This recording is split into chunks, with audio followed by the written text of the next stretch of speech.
उस 6 साल की एज में मुझे मतलब ये भी नहीं पता था CUT कुट नहीं कट होता है। मतलब इंग्लिश बहुत वर्स थी मेरी। बट आई थिंक ये जो नेगेटिव बातें बोलने वाले लोग होते हैं ना कहीं हमें 10 कदम आगे जाने के लिए पुश करते हैं। सो मेरे पापा दिल्ली आए, यहाँ पे मजदूरी की और फैक्ट्री में काम किया, गार्ड की नौकरी की, वो जो भी किया। फिर यहाँ पर ऐसा टाइम आ गया था घर में राशन भी चलना मुश्किल था कि लाइक अगर मतलब 2-4 दिन के बाद ये ख़त्म हो जाएगा तो फिर 5वें दिन खाएंगे क्या। लेकिन इस दौरान ये नहीं है कि पापा ने मेरे ऊपर प्रेशर दिया। पापा ने इतना कहा था कि चना बेचकर ही क्यों ना पढ़ाना पड़े लेकिन मैं तुमको पढ़ाऊंगा। और तब फिर पापा ने ठेला का दुकान स्टार्ट किया। ये फील हो जाता है, वो जो सेटिस्फैक्शन है ना दूसरों के चेहरे पे खुशी लाके, वो अलग ही है। That's why I choose this field. किसी ने बोल दिया, पेरेंट ने बोल दिया, रिलेटिव ने बोल दिया इसी फील्ड में जाना है, अगर खुद का कोई सेल्फ रीज़न नहीं है, सेल्फ ड्रीम नहीं है, सेल्फ कोई सेंटर्ड गोल नहीं है आपका, आप उस डायरेक्शन में मेहनत कर ही नहीं सकते। और मेरा ये गोल था कि मुझे करना है।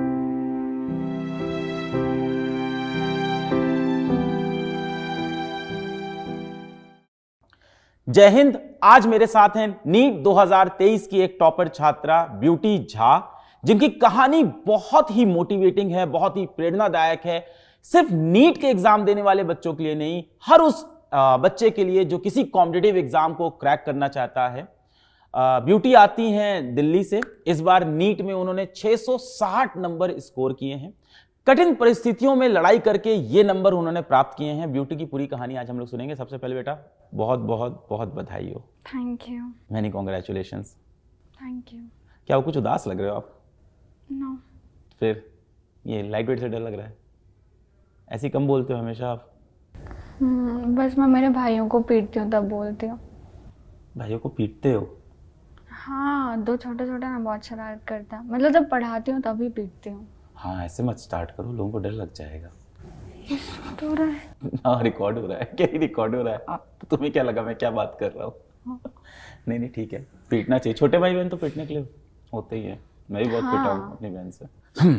तो ब्यूटी एकदम शुरू से शुरू करते हैं कि जन्म कहाँ पे हुआ, परिवार में कौन कौन है, और परिवार के बारे में शुरू करते हैं। बिहार में कहाँ? मेरा जन्म बिहार में हुआ, मधेपुरा जिला, और गांव का नाम है रजनी बभनगामा। मैं 6 साल तक बिहार में रही। वहाँ पर मेरे मामा ट्यूशन पढ़ाते थे। सो क्योंकि गांव था तो वहाँ पर उन्होंने मुझे हिंदी पढ़ाया, मैथ्स पढ़ाया। मैथ्स में 2 से 20 तक पहाड़े, उस 6 साल के एज तक जितना मतलब मैं एक्वायर कर सकती थी। इंग्लिश में बिल्कुल मतलब ज़्यादा नहीं पढ़ाया जाता था गाँव में, तो A से लेकर Z तक आता था। और उस 6 साल की एज में मुझे मतलब ये भी नहीं पता था CUT कुट नहीं कट होता है। मतलब इंग्लिश बहुत वर्स थी मेरी। CUT कुट? CUT कुट नहीं कट होता है। ये 6 नहीं। साल में तो बच्चा बड़ा हो जाता है काफी। हाँ, लेकिन मैं गांव में थी। और दिल्ली में क्या होता है कि आप 3 साल से नर्सरी में पढ़ने लगते हो। तो फिर 2010 में मैं 6 चलते हैं। घर में कौन कौन था? आपने सिर्फ मामा के बारे में बताया। आपके ट्यूशन टीचर थे। हाँ, उन्हीं से पढ़ती थी।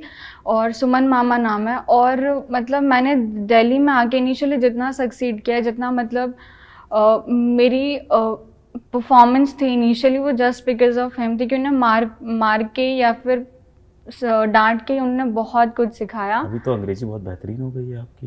बहुत ध्यान दिया आके अंग्रेजी पे। हाँ, किसी ने बोला था। क्या? नहीं आएगी, गांव की लड़की है, नहीं आएगी। क्या नहीं आएगी? अंग्रेजी नहीं आएगी। मतलब when I came to Delhi तो कहा था किसी ने। पर अंग्रेजी सीखने से नीट थोड़ी निकला। बट आई थिंक ये जो नेगेटिव बातें बोलने वाले लोग होते हैं ना कहीं हमें 10 कदम आगे जाने के लिए पुश करते हैं। इफ मुझे लाइन नहीं बोली गई होती that I won't be able to do this, I won't be able to speak the fluent English, then definitely इस टाइप का इम्प्रूवमेंट मेरे में नहीं आ रहा होता और मैं भी प्रॉपरली शुद्ध हिंदी में बोल रही होती। सो वो लोग जो नेगेटिव बोलते हैं कहीं ना कहीं वो हमारे सक्सेस के पीछे बैक साइड से बट बहुत इंपॉर्टेंट रोल निभाते हैं, क्योंकि वो एक लक्ष्य साथ देते हैं कि you have to go for this line, you have to go for this. There is nothing more fearful than a man who is searching for revenge. आपकी कहानी में वो भी मुझे फील हुआ। खैर वापस चलते हैं। तो घर पे कौन कौन था? घर में पहले तो दादी माँ थी, मेरे पापा, मेरी मम्मी, मैं और मेरे 2 छोटे भाई। फिर 2010 में जब पापा को फील हुआ कि लाइक गांव में नहीं पढ़ सकते, और गांव में थोड़ा वैसा ही रहता है कि मैं खेल कूद बहुत करती थी और शायद वही 6 साल था जो मेरा बचपना रियल मुझे याद है। मुझे आज भी वो सारी चीज़ें याद है। मैं मिट्टी में जाके गिर जाती थी, मतलब वही 6 साल मेरा बचपने का टाइम था। उसके बाद मैं आ गई दिल्ली, एक बिल्कुल न्यू सा एनवायरनमेंट वेयर। क्यों दिल्ली क्यों आ गए? पढ़ाई के लिए और मतलब और भी रीजंस थे। सो उस सिचुएशन को देखकर गांव में, मतलब पता नहीं, कहते हैं भूत लग जाना है, कुछ जो भी था वो मेरी मम्मी 6 साल से फेस कर रही थी, the year when I was born. तो 6 साल से ये सब चल रहा था। पापा मेरे पढ़े लिखे नहीं हैं, सो वो मेरे बॉर्न से 3-4-5 साल पहले दिल्ली में आए। उनको यहाँ पर, क्योंकि जब आप पढ़े लिखे नहीं हो ना, when you have no qualification, so एक ही ऑप्शन आपके पास बचता है, to feed yourself, to feed your family, to feed your children, and that is की मजदूरी करना। सो मेरे पापा दिल्ली आए, यहाँ पे मजदूरी की, और फैक्ट्री में काम किया, गार्ड की नौकरी की, वो जो भी किया, फिर यहाँ पर ज़मीन लिया, घर बनाया। और मेरे जन्म होने के 6 साल बाद, मतलब हाँ, मेरे जन्म होने के 6 साल बाद पापा ने ये डिसाइड कर लिया कि गांव में, क्योंकि मम्मी को पापा पहले ही आ गए थे हाँ दिल्ली। तो आप जब पैदा हुए तो पापा गांव में नहीं थे, दिल्ली रहते थे? दिल्ली कभी कभार 2 साल पर या 3 साल पे आते थे। तो बचपन में आप पापा को पहचान पाते थे? नहीं, मैंने जब मैं पैदा हुई थी तो मैंने शायद 1-1.5 साल बाद मुझे बताया गया कि पापा आए थे देखने के लिए, 1.5 साल बाद। इस दौरान मेरे दिदिया पिसाजी ने बहुत हेल्प की, बहुत। दिदिया पिसाजी बिहार में मतलब बुआ एंड फूफा जी। दिदिया पिसाजी? दिदिया मीन्स बुआ, हाँ, पिसाजी मीन्स फूफा जी। अच्छा। उन्होंने बहुत हेल्प की। लाइक मैं जहाँ पे भी आज जो हूँ, उनमें 40-45% उनका रोल है। हमेशा वो बैक साइड से एक डायरेक्टर की तरह रहे मेरे कॉम्पोजिशन में। इवन अभी जब मेरा ये निकल गया था, एग्ज़ाम का रिजल्ट आ गया था, तब मैंने बहुत सारे कॉलेजेस का फीस स्ट्रक्चर देखा। अंबेडकर का 1 या 1.5 लाख पर ईयर था, मतलब ऐसा ही देखा। तो मैंने दिदिया से बोला, बुआ जी से बोला कि निकाल तो लिया है बट फिर भी कैसे ही होगा कॉलेज में। तो मेरी दिदिया ने बोला, तूने अपना काम कर लिया है, अगर तेरा कॉलेज में एडमिशन के लिए दिक्कत होगी तो मैं मेरा सोने का कंगन लगा दूंगी।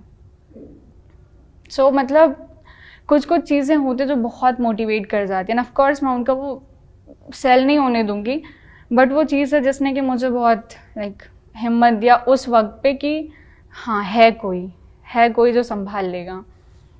मेरी भी बुआ है, हम लोग उनको बड़ी बुआ बोलते हैं। तो वो ना बचपन से हम लोग को बहुत मदद की है। हम लोग को साल में एक ही बार नया कपड़ा मिलता था जन्मदिन पे, और पापा नहीं दिला पाते थे, फाइनेंशियल प्रॉब्लम था, तो बुआ जी दिलाती थी। तो 3rd क्लास में बहुत ही ज़्यादा बकवास बच्ची थी मैं। मेरे मतलब सबसे कम मार्क्स मेरे आते थे, पास भी मैं बहुत मुश्किल से होती थी। और हर पीटीएम में पापा को नहीं लेकर जाती थी, मम्मी को लेकर जाती थी, क्योंकि फिर पापा डांटते थे। मम्मी नहीं डांटती थी। मम्मी बहुत अच्छी है मेरी। मैं बोलती कोई बात नहीं, अगली बार हो जाएगा, पापा को मत बताइए। सो 3rd में the worst child ever in my batch, बहुत ही बकवास। फिर 4th में गई, 4th में भी वही रहा। 4th में फिर ना मुझे इतनी समझ आ गई थी कि पापा मेरे क्या कर रहे हैं, और मेरे ही क्लास में और सब बच्चे हैं, उनके पापा क्या कर रहे हैं। मेरे पापा कब जाते हैं और कब आते हैं, और उनके पापा कब जाते हैं कब आते हैं, मतलब बहुत कुछ। तब समझ में आ गया था पापा कर क्या रहे हैं बेसिकली, क्योंकि दूसरों को भी देखती थी, और अंकल कहीं मजदूरी कर रहे हैं, कहीं पर हमारे स्कूल में वॉचमैन अंकल होते थे, हमारे स्कूल में पानी देने वाली, सर्व करने वाली आंटी होती थी, कोई वॉशरूम के बाहर झाड़ू पोछा लगा रही है। So that time I felt कि मैं किस बैकग्राउंड से बिलोंग करती हूँ। इन सबसे लोगों से जो अगल बगल बच्चे पढ़ रहे हैं, इनसे मेरी जिंदगी अलग है। लेकिन 4th ये समझने में ही पूरा चला गया। अभी भी 4th में बहुत ही ज़्यादा बकवास में परफॉर्म कर रही थी, क्योंकि घर में कोई बताने वाला नहीं था। ट्यूशन टीचर 1 घंटा क्लास लेती थी 20 बच्चों के बैच में, हुआ नहीं हुआ कोई बात नहीं। मैं जाने लग गए थे आप? हाँ। किस क्लास से? ट्यूशन तो मैं जब दिल्ली में आई हूँ तभी से पापा ने लगवा दिया, मतलब 200 रुपये फीस होती थी पर बच्चे। तो पापा, हर्ष भी जाता था? हर्ष भी। 7th 8th 9th 10th में ऐसा था कि पापा ला रहे हैं, चल रहा है सब कुछ, फाइनेंशियल कंडीशन सब ओके थी, मतलब ज़्यादा भी नहीं और जितनी ज़रूरत उससे कम भी नहीं, ठीक थी। एक स्टेबल था पापा, जो भी करे बट एक स्टेबल जॉब था। 10th के 2020 आ गया, कोरोना का लॉकडाउन लग गया। 10th का रिजल्ट हमारा 3-4 महीने बाद आया था, जो यूजुअल उसकी डेट होती है कमिंग की, उसके 3-4 महीने बाद। उससे 10th का मेरा जैसे पेपर ओवर हुआ तभी कोरोना के कारण पापा का वो जॉब छूट गया। वो कहीं और शायद शिफ्ट हो गया जहाँ पर पापा नहीं जा सकते थे, और वहाँ पर वो बोल रहे थे कि लेकर भी नहीं जाना। फैक्ट्री वाला? हाँ, वो कहीं और शिफ्ट हो गया रोहतक में। तो फिर पापा का वो जॉब मतलब छूट गया। तब पापा ने कहा था, तब मतलब कि ऐसा टाइम आ गया था घर में राशन भी चलना मुश्किल था कि लाइक अगर मतलब 2-4 दिन के बाद ये ख़त्म हो जाएगा तो फिर 5वें दिन खाएंगे क्या। फिर तब मैंने डिसाइड किया कि मुझे लाइक गली में ना सभी पेरेंट्स बहुत अच्छा मानते हैं कि बहुत स्टडीज है, घर के बाहर नहीं निकलती है, खेलती नहीं है, समझदार है, अच्छी है। तो उसका मुझे ये फ़ायदा मिला कि लाइक मैंने कहा कि मुझे ट्यूशन पढ़ाना है, तो मैंने 5 दिन की ट्रायल क्लास दी मेरे पड़ोसी के बच्चे। किस क्लास में था वो? तब आराध्या थी 3rd क्लास में और मानव था 6th क्लास में। अच्छा। 3rd और 6th क्या पढ़ाया? 3rd और 6th को तो होल सब्जेक्ट पढ़ाता, मैथ्स साइंस। क्या पढ़ाया? डेमो क्लास में मैंने मैथ्स पढ़ाया और इंग्लिश ग्रामर में नाउन्स पढ़ाया। मैथ्स में क्या पढ़ाया याद है? मैथ्स में उसको रैशनल नंबर पढ़ाया था और आराध्या को मैंने डिवीजन पढ़ाया था। हाँ, डिवीजन पढ़ाया था 12 का, 13 का, 14 का। पहले उसे टेबल नहीं आता था तो पहले वो याद करवाया था, फिर जाकर उसको डिवीजन दिया था। इसको रैशनल नंबर पढ़ाया था। अक्सर पहली क्लास याद रहती है। उसको रैशनल नंबर पढ़ाया था और ट्यूशन स्टार्ट हो गया। हाँ, 5 दिन डेमो क्लास दिया, उनको अच्छा लगा। तो डेमो क्लास दिया, अच्छा लगा। तो फिर ये था कि मुझे मेरे भाइयों को भी देखना था उस टाइम पर। तो विक्रम उस टाइम पर था 6th क्लास में, नहीं मानव अगर नहीं, विक्रम फिर 5th में। इतने नाम आप बोल रहे हो, हम लोग कंफ्यूज हो रहे हैं। विक्रम कौन है? मेरा बड़ा वाला भाई जो मुझसे 2 साल छोटा है वो हर्ष है, और जो मुझसे 6 साल छोटा है वो विक्रम है। ठीक है। तो मेरा जो छोटा वाला भाई था मुझे उसे भी पढ़ाना था, और जो मेरा बड़ा वाला भाई था वो उस टाइम पर 9th में था। 9th में था तो उसको मैंने पूरी 9th पढ़ाई। 11th में? मैं 11th में आने ही वाली थी, लेकिन अभी 10th का रिजल्ट नहीं आया तो वो तो 9th में चला गया, और विक्रम वहाँ पर फिर जो है 5th में था। तो तब मेरे पास 4 बच्चे थे जो मैंने घर में पढ़ा। बट उसके बाद फिर क्योंकि मेरा विक्रम बहुत शरारती था, तो पड़ोस जानते हैं बच्चे कैसे होते हैं, तो उन्होंने बोला कि होम ट्यूशन पढ़ा दो आप। तो सबसे पहली जो मेरी सैलरी थी घर पर पढ़ाने की, दैट वाज 1100 उन दोनों के लिए। उसके बाद जब घर पर पढ़ाया 1 महीना तो 1500, उस पर भी लाइक उनको 1.5 आवर्स देना पड़ता था। घर जाके पढ़ाया? हाँ, थोड़े पैसे ज़्यादा मिलते हैं तब। 1500 इंक्रीमेंट ऑफ 400, 1500 मिला। और तब मुझे लगा और बच्चे रीच कर रहे हैं, तो फिर अगर मैं 1.5 आवर्स एक ही को दे रही हूँ, 2 ही बच्चों को दे रही हूँ विद द लाइक 1500 पे, इससे अच्छा अगर मैं 1-2-3 बच्चों को और पिकअप कर सकूँ तो थोड़ा और लाइक वो हो जाएगा। सो तब 2-3-4 बच्चे और आए। लाइक मेरी जो मैक्सिमम गई थी 4900, हाँ 5000 में 100 कम, जो मेरा मैक्सिमम गया था। 7-8 बच्चे बैच में आ चुके थे। काफी मदद हुई होगी, 5000 रुपए। हाँ, तब ये था मैं तो मेरा उन हालातों में काफी होता है। हाँ, बहुत था। हर्ष विक्रम की स्कूल की फीस 3-4 महीने की पेंडिंग थी, तो वो 2 महीने की मैंने पे कर दी थी। मेरे जो सबसे पहले 1100 आया था उसमें दादी के लिए जूस आया था और घर में चावल की बोरी आई थी, इतना। उसके बाद लेकिन इस दौरान ये नहीं है कि पापा ने मेरे ऊपर प्रेशर दिया। पापा ने इतना कहा था कि चना बेचकर ही क्यों ना पढ़ाना पड़े, लेकिन मैं तुमको पढ़ाऊँगा। और तब फिर पापा ने ठेला का दुकान स्टार्ट किया। तो ये 10th से लेकर 11th तक आने के टाइम पर फिर पापा ने ठेला लगाया। कोरोना का टाइम था, लोग हाइजीनिक बहुत ज़्यादा हो गए थे कि छुआ हुआ चीज़ नहीं खाएंगे, रोड का चीज़ नहीं खाएंगे, तो वो कुछ उतना अच्छा चला नहीं। किस चीज़ का ठेला है? जंक फूड, मोमोज, चाप, ये जो हर जगह लगता है 10-20 रुपए के। तो मतलब मेरा तब ये शेड्यूल था कि 11th में मैं पहले स्कूल से आती थी, स्कूल से 2 बजे तक घर आया, फिर 2 से 4 बजे तक मुझे मम्मी के साथ वो फ्लावर सानना और उसके बाद डो बनाना, उसके मैदा को सानना, डो बनाना और फिर उसमें फिलिंग करके मोमोज तैयार करके, मतलब 50-60 मुझे 2 घंटे में बनाकर। मोमो बनाना आता है? हाँ, टैलेंटेड हो यार। चटनी भी आती है। इस समय नीट 11th क्लास में हूँ मैं अभी। नीट पता था इस समय? हाँ पता था। सोच लिया था? सोच लिया था। कब सोचा था?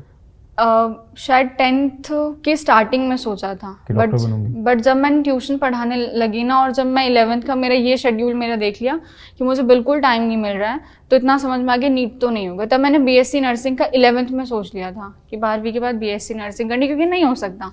और उसके बाद फिर 11th मेरी पूरी ख़राब गई। मतलब वो लड़की जो हर मतलब 6th से कंटिन्यूसली फर्स्ट आ रही है अपने क्लास में with the percentage of above of 95%, उसका 11th में वो भी सिर्फ कॉपी की रटी हुई चीज़ों से कि इस क्वेश्चन का आंसर ये, इस क्वेश्चन का आंसर ये है, मेरे 88% आया था। ट्यूशन्स नहीं जाती थी 11th में फिर? नहीं, कहीं कोई ट्यूशन नहीं, फिर वो क्योंकि ट्यूशन भी उस टाइम पर अगर नॉर्मल था तो 1500 पर सब्जेक्ट था हमारे एरिया में। वो तो बिल्कुल नहीं, मतलब 1500 दो को पढ़ाऊंगी तब आएगा बताने का समय। आया था अभी कुछ दिन पहले, नीट में ही है, ट्यूशन पढ़ाता था, मैंने यहाँ उससे पढ़वा दिया था ट्यूशन। मैं तुमको बस बता रहा हूँ, तो ट्यूशन की जितनी देर बात कर रहे हो तो मैं कुछ टॉपिक पढ़ाने को बोलूँगा, पढ़ाओगे अभी? पढ़ाओ। Which class? आप डिसाइड करो, क्लास, टॉपिक, सब्जेक्ट, लैंग्वेज सब आप डिसाइड करो अभी अभी on the spot. Rational number चलेगा। ओके, सो पहली बात, रैशनल नंबर होता क्या है? बहुत बच्चे कंफ्यूज होते हैं, फ्रैक्शन और रैशनल नंबर सेम है, बट नहीं। उसने ऐसे खड़े होके पढ़ाया था बाय द वे, टीचर की तरह। खड़ी हो जाऊं? हाँ यहाँ। सो रैशनल नंबर, बहुत सारे बच्चे कंफ्यूज होते हैं कि फ्रैक्शन जैसे 5/8, 7/3 और रैशनल नंबर वो दोनों सेम चीज़ें हैं, but it's not the same. Fraction rational number का एक हिस्सा है। ट्रू फॉल्स के फॉर्म में all fractions are rational number, true, but all rational numbers are fraction नहीं, क्योंकि 5 is a rational number but it's not a fraction. So fraction और rational number में डिफरेंस होता है। फ्रैक्शन एक टर्म है जो रैशनल नंबर के अंदर आता है। Rational number comprises all the fractions, whole numbers, natural numbers, even numbers, odd numbers, every type of number. So basically rational number होता क्या है? रैशनल नंबर इतना मतलब 7th क्लास से 6th क्लास में आ जाता है, हर बुक में, हर मैथ्स की बुक में पहला या दूसरा या 5वां 6ठा चैप्टर होता है रैशनल नंबर का। तो रैशनल नंबर वो नंबर है which is in the form of P upon Q, where P is the numerator, Q is the denominator, and the most important thing, Q must not be equals to 0. P can be 0, P 0 हो सकता है but Q 0 नहीं हो सकता। तो rational number वो number है, कोई भी वो नंबर है जो P upon Q की फॉर्म में है जहाँ Q 0 के इक्वल नहीं है। अब P upon Q को बच्चे रिलेट करते हैं कि 5 तो P upon Q की फॉर्म में नहीं है, then how it's a rational number? True false बन जाएगा, 5 is a rational number or not? 80% बच्चे नहीं है क्योंकि उनको ये बताया गया P upon Q की फॉर्म में होना चाहिए और 5 नहीं दिख रहा है P upon Q की फॉर्म में। सो सिंपली जो भी हमारे पास होल नंबर या फिर नेचुरल नंबर्स होते हैं जो जिनका सिर्फ न्यूमरेटर दिया होता है, अगर उनके अपॉन में हम 1 लगाएं तो हम कहीं ना कहीं डिनोमिनेटर को लेकर आ पा रहे हैं। तो ये जो नंबर हमारे पास था, जो होल नंबर था, नेचुरल नंबर था, इनके अपॉन में अगर हम 1 लगा दें तो we are able to place the number in the form of rational number, where we are saying it must be in the form of P upon Q। तो we are having P as whole number, natural number, any of the number, और we are taking Q as 1। So अगर हम किसी भी number को in the form of P upon Q लेकर आ पा रहे हैं and that will be the rational number. बहुत बढ़िया। फिर टीचर से डॉक्टर क्यों बने? एक्चुअली मैं मेरे फैमिली में हेल्थ इश्यूज बहुत, सो तब पता चला कि बीइंग अ डॉक्टर बहुत चीज़ें आप कर सकते हो। अगर मैं डॉक्टर बन जाती हूँ तो मैं सिर्फ ना मेरी फैमिली की वेलबींग के बारे में बल्कि मैं मेरी कंट्री को भी सेव कर सकती हूँ। और दूसरों को खुशी देने में जो खुशी है ना वो किसी और चीज़ में नहीं है। वेदर आप किसी प्यासे को पानी पिला रहे हो उसमें भी बहुत खुशी है। So if you are able to serve the other one, आप खुद को अल्टरनेटिवली सर्व कर रहे हो उस चीज़ से, ये फील हो जाता है। और वो जो सेटिस्फैक्शन है ना दूसरों के चेहरे पे खुशी लाके, वो अलग ही है। That's why I choose this field. और एक बार किसी रिलेटिव ने कहा था कि मतलब घर का काम वाम कर ले, लड़की है, MBBS थोड़ी ना कर रही है। सो I was in like 7th और 8th स्टैंडर्ड दैट टाइम, तब उन्होंने कहा था तो अब तो MBBS ही करना है। सो तब वहाँ से, बट 11th मेरी पूरी ख़राब हो चुकी थी। PW पर कोई आया नहीं था 11th के लिए उस टाइम पर, 2020 से 21 के बीच में कुछ नहीं आया था। सिर्फ लक्ष्य का आपका 12th क्लास का फिजिक्स का आया था जिसमें हमने पूरी फिजिक्स पढ़ाई थी। फिर 11th मेरा ऐसे गया, लाइक हेक्टिक शेड्यूल था, पापा ठेला लगा रहे थे, फिर ठेला भी नहीं चला। फिर पापा ने गार्ड की नौकरी की, 9,000 अ मंथ, बट मैं ट्यूशन फिर भी चला रही हूँ। तो पूरा 11th ट्यूशन पढ़ाया। 12th में फिर आपका सबसे पहले लक्ष्य वाला बैच आता है जिसमें सभी सब्जेक्ट्स आते थे। तो 12th में मुझे किसी ऑफर के दौरान मिला था 3-4 महीने बाद 3800 या 3500 का, तो मैंने वो लिया। 12th मैंने फिर पूरी पढ़ी, मेरी फिजिक्स केमिस्ट्री बायो सब बहुत अच्छी थी। 11th में मेरी 89% आई थी रट के, और 12th में बोर्ड हुआ था तब मेरा 95% आया था पीडब्ल्यू के इस लक्ष्य बैच से पढ़ के। तो हमारी बैच में आपने लक्ष्य वाले बैच का पिछले साल का 12th वाला सारा वीडियो डलवा दिया था, सिर्फ आपने सेमी कंडक्टर नहीं पढ़ाया था उसमें। हाँ नहीं पढ़ाया था, मैंने बहुत ढूंढा, उसमें सेमी कंडक्टर था ही नहीं आपका। लेकिन 12th की जो मेरी पूरी फिजिक्स हुई है वो आप ही से मैंने पढ़ी है। वो लक्ष्य बैच वाला जो हाँ, जो सबसे पहला आपका बैच आया था 500-1000 रुपए में, 999 हाँ 1000 रुपए में, वो पूरा आपने हमारे वाले में डलवा दिया था जब बच्चे बहुत कंप्लेन कर रहे थे कि नहीं आ रहा। तो उसी से मैंने पूरा पढ़ा, बैच के साथ ही चलती थी। मोबाइल कब मिला? मोबाइल मुझे मिला था 11th के मिड में, वो भी मम्मी ने अपनी सेविंग से दिया था। किस लिए लिया था मोबाइल? तब तो आप ऑनलाइन पढ़ नहीं रहे थे 11th में। 11th में समझी नहीं। मोबाइल किस लिए लिया था आपने? आप तो ऑनलाइन पढ़ नहीं रहे थे। 11th के मिड में मैंने मोबाइल लिया ताकि यूट्यूब से पढूं मैं। तो पढ़ा नहीं, तब मैं बहुत डिस्ट्रैक्ट हो गई थी। मतलब यूट्यूब पे एक चीज खोला मैंने, आपका यूनिट्स एंड डायमेंशन से मैं आप तक रीच करी थी, कर पाई 11th में। हाँ 11th में, बट जब तक मैं पहुंची तब मुझे 11th में इतना पता लगा था कि लक्ष्य करके कोई बैच है जिसमें आप सिर्फ फिजिक्स पढ़ा रहे हैं। हाँ। तो वहाँ होप बिल्कुल खत्म थी कि अपने लिए तो नहीं आने वाला। तो यूट्यूब पर भी आपसे यूनिट्स एंड डायमेंशन पढ़ा 11th में। फिर 11th में मतलब थोड़ा थोड़ा मैं यूट्यूब से पढ़ लेती थी, उसके बाद शॉर्ट्स चल रहे हैं क्या चल रहा है, क्योंकि दिमाग बिल्कुल काम नहीं कर रहा था। 8-9 बजे टाइम मिलता था, उसमें भी फिर खुद का होमवर्क करो एंड ऑल, फिर यूट्यूब पर खोलो अगर यूनिट्स एंड डायमेंशन तो 1 घंटा पढ़ा, दिमाग इतना वॉश ऑफ हो जाता था, चल फिर 15 मिनट 20 मिनट उसमें वेस्ट होता था। फिर मोबाइल रख के सब कुछ करके सो गए, फिर नेक्स्ट दिन again the same schedule begin.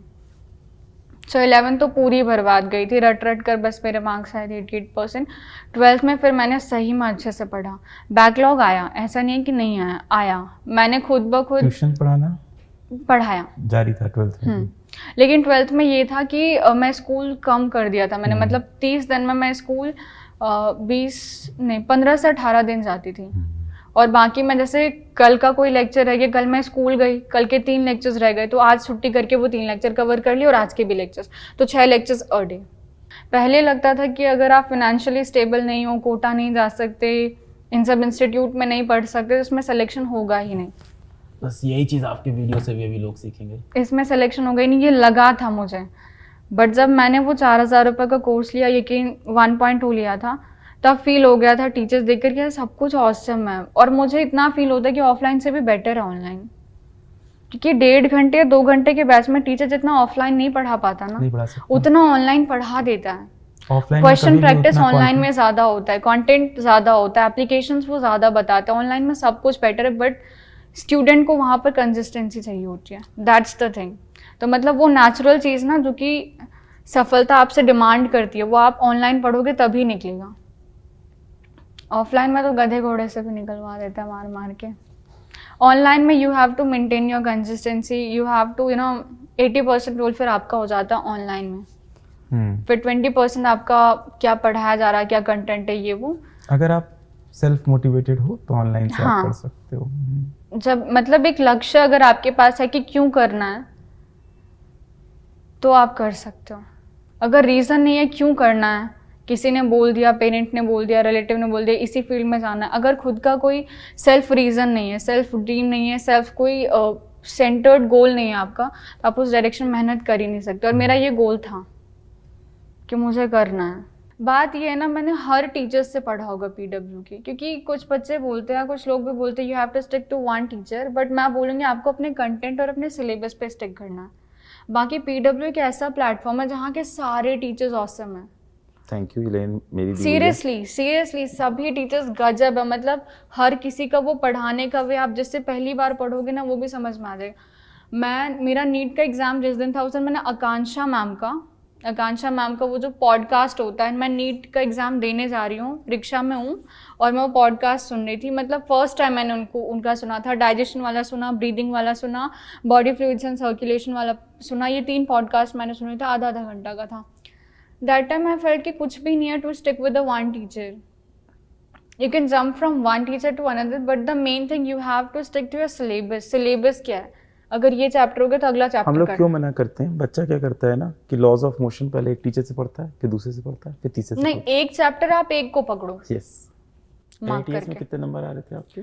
AITS में 620 से 670 680 तक। बहुत वेरी कर रहा था। हाँ, कभी AITS टफ भी होते थे, मतलब टफेस्ट होते थे। मैंने जितने एग्जाम्स देखे उसमें टफेस्ट। कुछ आउट ऑफ एनसीईआरटी भी था? कितना? Not much more, not exactly out of NCERT, but from the very deep core line of NCERT, which a student normally go through नहीं कर इस साल पाता। बहुत स्ट्रिक्ट इंस्ट्रक्शन तो दिए हैं हमने। ये काफ़ी बच्चों ने फीडबैक दिया मुझे जो इंटरव्यू देने आए कि कुछ आउट ऑफ एनसीईआरटी भी आता था, उसके लिए फिर वो मैं पढ़ने बैठ जाता था या बैठ जाती थी। एक क्वेश्चन नहीं होता था तो उसके लिए मैं फिर कुछ और पूरा आउट ऑफ एनसीईआरटी टॉपिक पढ़ रही थी। इस बार बोला है? नहीं, मैंने कभी नहीं नहीं किया, कभी नहीं। जब मुझे पता था वो NCERT में नहीं है तो मैं कभी नहीं गई कि गूगल पे सर्च करा 15 मिनट 20 मिनट खराब करा, क्योंकि अगर वो NCERT में नहीं है तो NTA के सिलेबस में नहीं है, और NTA के सिलेबस में नहीं है तो नीट में नहीं है। एक आपने बात कही थी कि लक कुछ नहीं होता है, ये बस टाइम की बात होती है। लक आपको बार बार पूछता है, बस एक बार आप जब अप्रोच कर जाते हो ना तब वो ताला चाबी में फिट हो जाने वाली चीज़ है। लक कुछ भी नहीं होता, आप कंसिस्टेंटली मेहनत करो ना कभी वो खुद आपको आगे से पूछेगा और सक्सेस। पर उस समय आप मेहनत कर रहे थे कि नहीं? हाँ, ये बहुत इम्पोर्टेंट है। ये आपने लक कहा। किस समय जीवन पे आएगा नहीं पता, पर जिस समय आया उस टाइम आप उस उस जगह टाइम अगर पहुंचे आप थे कि नहीं? Wow, I always feel lucky and I always feel blessed. मुझे लगता है कि लक का बहुत बड़ा रोल है, पर हाँ उतना ही रोल हम लोग के हार्डवर्क का, हम लोग की मेहनत का भी है, कंसिस्टेंसी का। तो कैसा लग रहा है? लाइफ बदलने वाली है ऐसा लग रहा है? अभी थोड़ा लाइक अब मैं ट्यूशन तो नहीं पढ़ा पाऊंगी क्योंकि बहुत वैसे हेक्टिक शेड्यूल हो जाएगा MBBS कॉलेज में। हाँ, बट मुझे कोई जॉब करनी है। ऑनेस्टली मिलता है टाइम, थोड़ा हाइप बना रखा है लोगों ने कि MBBS में समय नहीं मिलता।